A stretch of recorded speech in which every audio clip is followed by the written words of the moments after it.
Supreme কোর্টের আইনজীবী barrister Syed Saidul হক সুমনের বিরুদ্ধে ডিজিটাল নিরাপত্তা আইনে মামলা হয়েছে।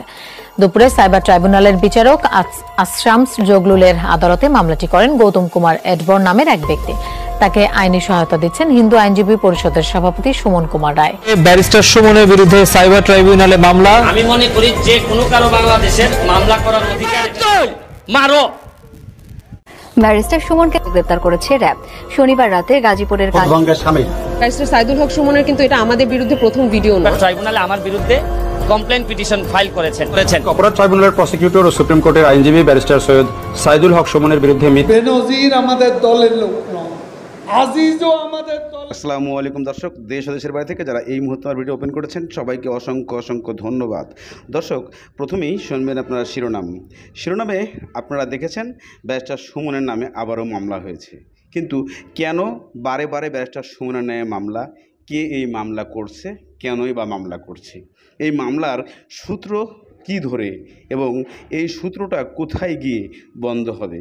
ব্যারিস্টার সুমনের নামে মামলা করেও কি জিততে পারবে, নাকি কোনো লাভ হচ্ছে? কোনোই লাভ হচ্ছে না। তবু ব্যারিস্টার সুমনের নামে প্রতিনিয়তই মামলা হয়, এই হুমকি দেয়, ধামকি দেয়, কিন্তু কি লাভ এই মামলা দিয়ে? ব্যারিস্টার সুমনের নামে যে মামলা হয়েছে, যে মামলাটির কথা এখানে উত্থাপন করা হয়েছে, আমরা বিভিন্নভাবে বিভিন্ন জায়গায় রিপ্রেজেন্ট করছি, সেখানে এই কাহিনীগুলা তুলে ধরছি।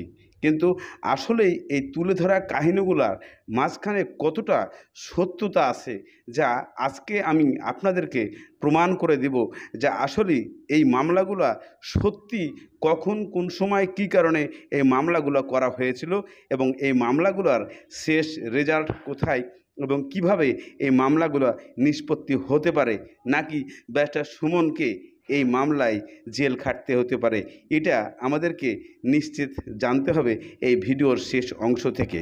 এদিকে ব্যারিস্টার সুমন যখন এমপি হয়েছেন, এমপি হওয়ার পিছনে তার অনেকেই শত্রু জন্ম হয়ে গেছেন। যেমন গরিব ধনী এই বলে নয়, বড় বড় যারা রাঘব বোয়ালরা আছে তারাই ব্যারিস্টার সুমনের শত্রু হয়ে দাঁড়িয়েছে। চলুন আমরা ব্যারিস্টার সুমনের কিছু শত্রুতার কিছু দৃশ্য। ব্যারিস্টার সুমনকে গ্রেপ্তার করেছে র্যাব। শনিবার রাতে গাজীপুরের কালিয়াকৈর এলাকা থেকে তাকে গ্রেপ্তার করা হয়। ব্যারিস্টার সৈয়দ সাইদুল হক সুমনের বিরুদ্ধে পৃথক দুটি মামলা হয়েছে। মামলা দুটির বাদী বসিরাল হোসাইন নামে এক ব্যক্তি। বুধবার ঢাকার অতিরিক্ত chief metropolitan magistrate Abu Bakar সিদ্দিকের আদালতে মামলা দুটি দায়ের করা হয়। বিবাদী সাইদুল হক সুমন বিভিন্ন ইলেকট্রনিক্স মিডিয়ায় বাদীর বিরুদ্ধে এই মর্মে মিথ্যাচার করেন যে অর্থ আত্মসাৎ ও লুটপাট করিয়া বিদেশে পাচার করিয়াছেন এবং বাদী এমপি হিসাবে শপথ নেওয়ার 7 মাস পরে তার আমেরিকান পাসপোর্ট সারেন্ডার করেন, যাহা শপথ ভঙ্গের শামিল। ব্যারিস্টার সাইদুল হক সুমনের কিন্তু এটা আমাদের বিরুদ্ধে প্রথম ভিডিও নয়, কখনো আমরা এরকম পদক্ষেপ গ্রহণ করিনি এবং করতে যাইনি। প্রথমবার এটা চাওয়ার একটাই রিজন হয়েছে, একটু জেনারেল মানুষকে অ্যাড্রেস করে একদম জেনারেলি একটা কথা বলতে চাই। কি করে তারা আজকে সাইবার ট্রাইব্যুনালে আমার বিরুদ্ধে কমপ্লেইন পিটিশন ফাইল করেছেন। আজকে ওনারা আমার বিরুদ্ধে মামলা করার মধ্য দিয়ে প্রমাণ করলেন ওনারা কমপ্লিটলি আরেকটা জায়গা দিয়ে আমাকে এই মামলাটি করেছেন।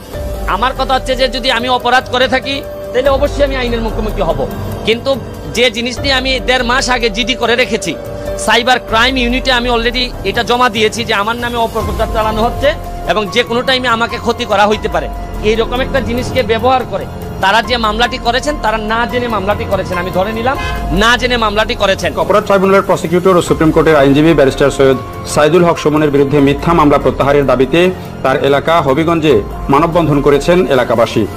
তরুণ সমাজের ওই মানববন্ধন থেকে সাইদুল হক সুমনের বিরুদ্ধে সব মামলা। আজিজ আওয়ামী লীগের লোক নন, তাদের অপকর্মের বিচার হবে বলে জানিয়েছেন আওয়ামী লীগের সাধারণ সম্পাদক ওবায়দুল কাদের। রাজধানীতে এক অনুষ্ঠানে অভিযোগ করেন টিআইবি আর সুজন বিএনপির বি টিমে পরিণত। 7 জুন ঐতিহাসিক 6 দফা দিবস ও আওয়ামী লীগের প্রতিষ্ঠাবার্ষিকী উদযাপন উপলক্ষে প্রস্তুতি সভা করে ঢাকা মহানগর উত্তর আওয়ামী লীগ। তেজগাঁয়ে সংগঠনটির ঢাকা জেলার কার্যালয়ে প্রস্তুতি সভার প্রধান অতিথির বক্তব্য দেন সাধারণ সম্পাদক ওবায়দুল কাদের।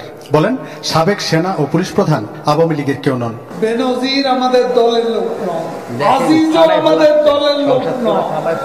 সেনা প্রধান হয়েছে তার যোগ্যতা, তার সিনিয়র। আমরা তাদের এখন ভেতরে তারা যদি কোনো অপকর্ম করে, এটা যখন সরকারের কাছে বিষয়টি আসে, তখন এদের বিচার করার সৎ সাহস শেখ হাসিনার সরকার। টিআইবি ও সুজনের কড়া সমালোচনা করে ক্ষমতাসীন দলের এই সাধারণ সম্পাদক বলেন, এরা বিএনপির সুরে কথা বলছে। টিআইবি আর সুজন বয়স্ক যে সুরে কথা বলে, তারাও একই সুরে কথা বলে। তবে কি মানুষের প্রশ্ন, টিআইবি আর সুজন কি বিএনপির বিটি? আওয়ামী লীগের শীর্ষ নেতাদের কারো বিরুদ্ধে দুর্নীতির অভিযোগ নেই বলে দাবি করেন ওবায়দুল কাদের। সত্যকে অস্বীকার করে রাজনীতি করা। জুনায়েদ খান, চ্যানেল 24, ঢাকা। রাস্তাঘাট আপনার স্কুল করবেন তো পরে, এমন একটা সমাজে জন্মাইছি, নিজের কোনো একটা পোলা যদি বড় হয়। এদিকে ওবায়দুল কাদের সাহেব উনি বলে দিয়েছেন যে বেনজির আহমেদ আমাদের দলে নয়।